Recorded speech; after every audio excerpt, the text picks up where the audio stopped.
everyone, welcome or welcome back to my channel. If you're new here, I'm Emily, and in today's video we are going to be doing a random bookish sort of related Q&A. So I asked you guys on my TikTok and Instagram stories for any questions you'd like me to answer related to books, and that's what I'm going to do in this video. And I have quite a lot of questions to go into, but before I get started, don't forget to subscribe to my channel and like the video if you enjoy it. My social medias will be on the screen and linked in the description if you wanted to go and check those out. Okay, so the first question is, do you count audiobooks as books read? 100%. I get really angry when people say that audiobooks don't actually count as real reading, because reading is so subjective and so many people say this, but I think that no matter the way that you consume reading and you consume books, it does not matter at all, because in my opinion, sometimes it's actually a lot harder to focus on an audiobook than it is actually physically reading a book. So it takes just as much energy out of you to listen to an audiobook than to read one, in my opinion. So, you know, I think no matter the way that people consume their books, it still all counts as reading. And I know some people are really weird about that, but I personally think that it definitely does. Would you rather have no Kindle or never buy a physical book again? This one is not hard. Obviously I would just have no Kindle, but I do absolutely love my Kindle. I think my Kindle is used a lot more than actually physically reading a book, but I just cannot imagine not having physical books in my life. Like, imagine if I didn't have all of these books. I would be so upset. Having like every single book on one digital device is so boring to me, and I definitely just get rid of my Kindle, as hard as that is to say, because I love my Kindle. Like, my Kindle is my best friend. YA book recommendations. Now, I'm not going to actually take them off my shelves because that will just take a really long time, but first of all, the Selection series by Kira Cass. This series is following a girl called America who is going against 34 other girls to win the heart of Prince Maxim. So it's kind of like The Bachelor meets Bridgerton. The vibes are just immaculate, and it's very YA. Like, I still really enjoyed it, but it is very young, and I definitely recommend it to younger readers. And the other one coming at the top of my head is Truly Devious by Maureen Johnson. I've only read Truly Devious so far, but there is a whole series connected to that book, and I think they're all just going to be as good as each other. I think they're just so easy and fast-paced to get through. Books you would sell your soul to read again for the first time. Again, I'm going to just say the books that come to my head straight away. The Whole Magnolia Parks Universe by Jessa Hastings, Powerless by Lauren Roberts, Binding and Keeping 13, which are the first two books in the Boys of Torment series, also the only ones that I've read so far. The Once Upon a Broken Heart trilogy by Stephanie Garber. I haven't read the third book yet, but I'd do anything to reread the first two for the first time. The Seven Husbands of Evelyn Hugo, Love and Other Words by Christina Lauren. I have so many just popping into my head right now that I'd love to reread for the first time. And we're gonna say Divine Rivals as the last book, because I could go on and on and on. Do you annotate every single book you read? No, I don't. You may be wondering how I actually decide like which books I'm gonna annotate and not annotate. I actually don't really know. I kind of just go into a book, and if I read like the first chapter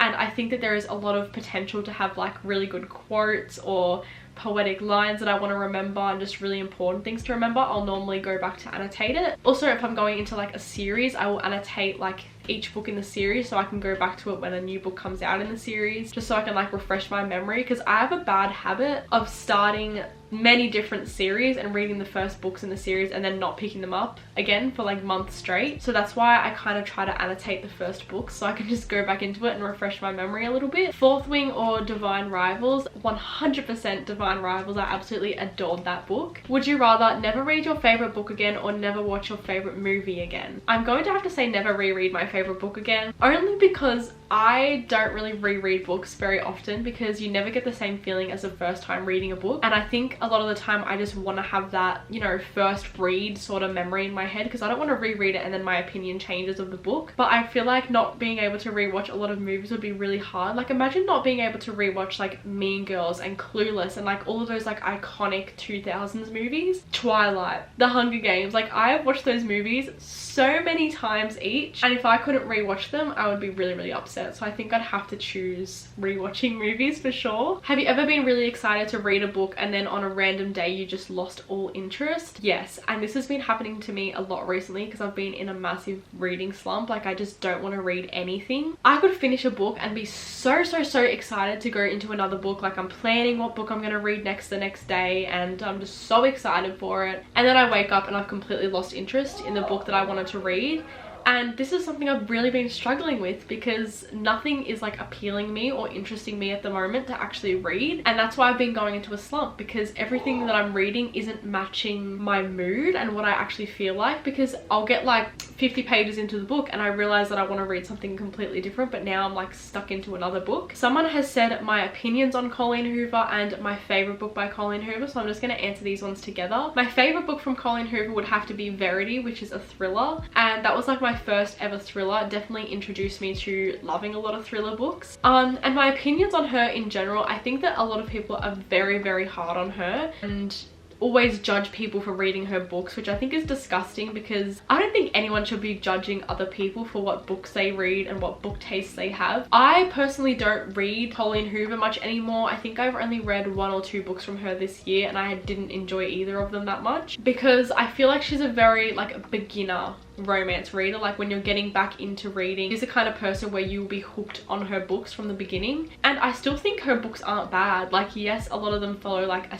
very similar storyline, some of the characters are very similar, but that's also with a lot of authors. So I feel like people have just kind of jumped on like the bandwagon of like hating on her and hating on people that like her books as well. And as I said at the beginning of this video about audiobooks, like reading is so subjective, and just because you hate an author, whether that's their values or their books or anything, I don't think you should be judging other people for reading that author's work, because people can read whatever they want to read. Top 3 favorite tropes. I'd have to say slow burn is one of my top favorite. Enemies to lovers, and probably Grumpy Sunshine. I love a good Grumpy Sunshine book. What was your first read? I think my first read, getting back into reading, like we're not going to talk about books from when I was like a child, but the book that got me back into reading, which is what got a lot of people back into reading, it was It Ends With Us by Colleen Hoover. I really want to do a reread of that book to see if my opinions are still the same. I think that book single-handedly made a lot of people love reading again. What do you think about Magnolia and BJ and their ever-circling relationship? Now, I can't really talk about this too much without spoiling the whole Magnolia Parks universe, but I hate BJ with absolutely everything. I think he is the worst character I've ever read about, and that might be an unpopular opinion, but I ship Magnolia with the other person that she's with throughout the series. I think they need to be together, and I'm really hoping that they are together in the next book within that series, because I would do anything for them to end up together. And I don't want to say the name because I don't want to spoil anything, but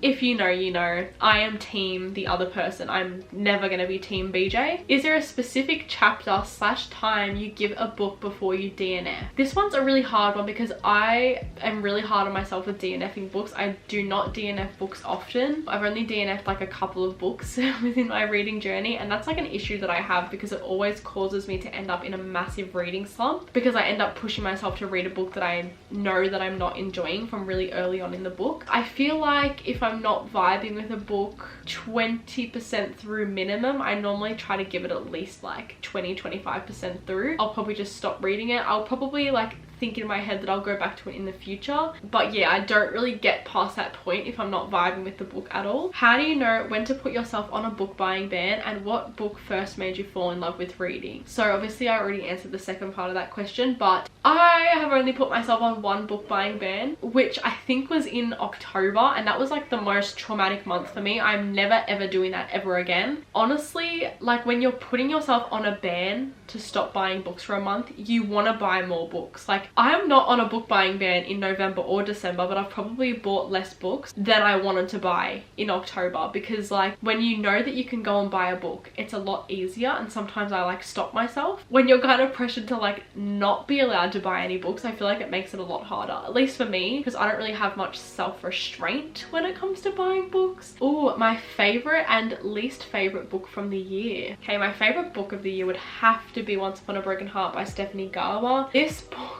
is just everything to me. It is so magical. I'd do anything to erase my memory and reread this book without knowing anything that happens in it. I am going to do a reread of this and The Ballad of Never After very soon, before I actually read the third book for the first time, because I haven't actually read that yet. But this book was just absolutely everything. Like, I'm obsessed with this. Everyone needs to go and read it if you haven't already. I'm gonna have to say my least favorites are Iron Flame by Rebecca Yarros. I've talked about it in so many videos now. That book was just a massive disappointment for me. And also Never by by Jessa Hastings. I actually had to DNF that halfway through. There's like a lot of issues within that book. The next question is, how old were you when you started reading for fun? This is actually a really good one as well, because I adored reading during primary school. Like, I think like from like prep to probably grade 4, so when I was about 10, I loved reading. I remember reading like Enid Blyton, Billy B. Brown, Diary of a Wimpy Kid, like all of those like iconic primary school sort of books. And then sort of like grade 5, 6, you get forced to read more, so you don't want to read because you're forced to. High school, I did not read whatsoever. I only started reading again when I left high school at the end of year 10. I think it took me a little bit, but I did start reading like around that time of leaving high school, and that's when I obviously picked up a Colleen Hoover book. And yeah, since then I've just been obsessed with reading. I've probably read about 150 books since then, which doesn't seem like that much, but 90 of them were just this year, so I've definitely been reading a lot more as I go. And the last question we're going to leave this video off on is my favorite Christmas book. Now, I don't read many Christmas romances. I always say that I'm going to, and then when I actually get to December, I'm just not in the mood for them at all. But I think my favorite Christmas book that I've read so far would have to be The Holiday Switch by Tiff Marcello, and also Inner Holidays by Christina Lauren. I think they're two really good Christmas book romances. But yeah, that wraps up this video. I didn't answer every single question because a couple of them were very similarly worded, so I didn't want to be repetitive and answer the same things. But yeah, thank you so much if you participated in this video and did ask me some questions for this video. As I said at the beginning of the video, don't forget to subscribe to my channel and like the video if you enjoyed it. With all of that being said, thank you guys so much for watching, and I hope to see you in my next video.